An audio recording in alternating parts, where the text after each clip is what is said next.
আমরা সবাই Google translate শব্দটি শুনেছি, কিন্তু কিভাবে ব্যবহার করে সেই সম্পর্কে আমরা অনেকেই জানি না।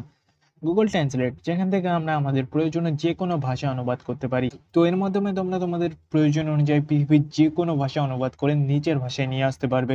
এছাড়াও গুগল ট্রান্সলেটের অনেকগুলি সিস্টেম আছে, যেগুলো নিয়ে আমরা এই ভিডিওতে আলোচনা করব। তো ভিডিওটা শেষ অব্দি স্কিপ না করে দেখো, আর এরকম আরো অনেক tech and tricks related video দেখার জন্য চ্যানেলটাকে অবশ্যই সাবস্ক্রাইব করে নাও। তো গুগল ট্রান্সলেট কিভাবে ব্যবহার করবো? দেখো, আমরা যদি গুগল ট্রান্সলেট দুই রকম ভাবে ব্যবহার করতে পারি। এক তো আমাদের ফোনে অ্যাপ ইনস্টল করে, আর দুই ওয়েবসাইটে সার্চ করে, যেভাবে তোমরা দেখছো। তো এখানে তোমাদের ফার্স্ট গুগলে যেতে হবে এবং গুগলে গিয়ে ট্রান্সলেট লিখে সার্চ করতে হবে। তো ট্রান্সলেট লিখে সার্চ করার পরে এখানে তোমরা দেখতে পাবে ল্যাঙ্গুয়েজ চলে আসবে, ঠিক আছে? তো ল্যাঙ্গুয়েজ এখান থেকে তোমরা সিলেক্ট করতে পারবে। এখান থেকে তোমরা যে কোনো ওয়ার্ড এখান থেকে তোমরা ট্রান্সলেট করে নিতে পারবে। তো এখানে তোমরা যে ভাষায় তোমরা এখানে চাইছো সেই ভাষা তোমরা এখান থেকে সিলেক্ট করে নিতে পারবে। তো এখানে আমি ইংলিশ থেকে বাংলা এখানে সার্চ করছি। তো দেখো, তোমরা ক্যাট লিখেছিলাম, এখানে বিড়াল চলে এসেছে খুব ইজিলি। তো এর থেকে একটু নিচে আসলেই তোমরা এই অপশনটা দেখতে পাবে, ইমপ্রুভ ইউর স্পিকিং। তো এখানে কি হবে, তোমার স্পিকিং আরো ইমপ্রুভ করতে পারবে। তুমি যে ভাষাতে উইক আছো সেই ভাষাটাও তোমরা এখানে এসে প্র্যাকটিস করতে পারো।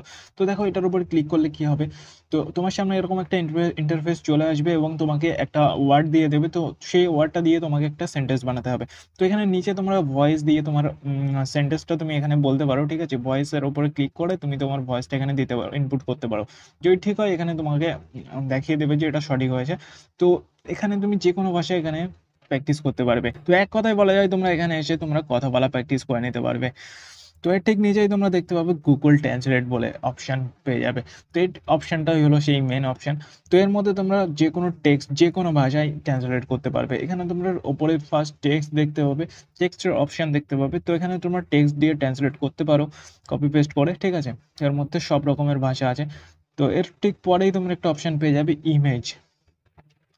তো ইমেজে কি হবে, ইমেজে তোমরা যে কোনো তোমার ইমেজ তোমরা এখানে এসে পেস্ট করলে সেটা তোমরা ইমেজটাও তোমরা ট্রান্সলেট করে নিতে পারবে, ঠিক আছে?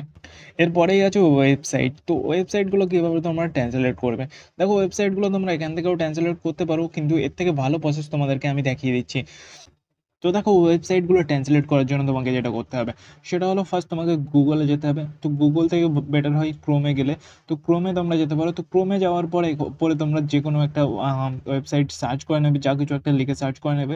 তো সার্চ করার পরে তোমরা যে কোনো একটা ওয়েবসাইটে ঢুকে যাবে। তো ওয়েবসাইটে ঢুকে যাওয়ার পরে ওপরে তোমরা দেখতে পাবে, ওপরে একটা থ্রি লাইনসের একটা অপশন দেখতে পাবে। তো এই থ্রি ডটের একটা অপশন দেখতে পাবে। তো থ্রি ডটের উপর ক্লিক করার পরে এখানে তোমরা দেখতে পাবে ট্রান্সলেট বলে একটা অপশন আছে। তো ট্রান্সলেটের উপরে ক্লিক করার পরে এখানে তোমরা দেখতে পাচ্ছ আমার যে লেখাগুলো সব ইংলিশে ছিল সেগুলো সব বাংলায় হয়ে গেছে। তো তোমাদের যে ভাষায় সুবিধা হয় তোমরা সেই ভাষা এখান থেকে ট্রান্সলেট করে নিতে পারবে। এবং নিচে এই যে থ্রি ডট দেখতে পাচ্ছ, থ্রি ডটের উপর ক্লিক করার পরে এখান থেকে তোমরা ল্যাঙ্গুয়েজ চেঞ্জ করতে পারবে। এখান থেকে তোমার যে ভাষায় তোমরা এক্সপার্ট আছো সেই ভাষা তোমরা সিলেক্ট করে নিতে পারবে। এছাড়াও তোমরা যদি চাও গুগল ট্রান্সলেটার অ্যাপ তোমরা ইউজ করতে পারো, সেম জিনিস তোমরা ওখান থেকেও করতে পারবে। তো সেটার জন্য তোমাদেরকে প্লে স্টোরে যেতে হবে এবং গুগল ট্রান্সলেটরকে সার্চ করলেই তোমরা অ্যাপ পেয়ে যাবে। তো অ্যাপ থেকে করার থেকে তোমরা ওয়েবসাইট থেকে করাই বেটার হবে। তো আজ এই ভিডিওতে অবধি। তো ভিডিওটা ভালো লাগলে ভিডিওতে একটা লাইক করতে বলো না, আর দেখা হচ্ছে নেক্সট ভিডিওতে। Thanks for watching.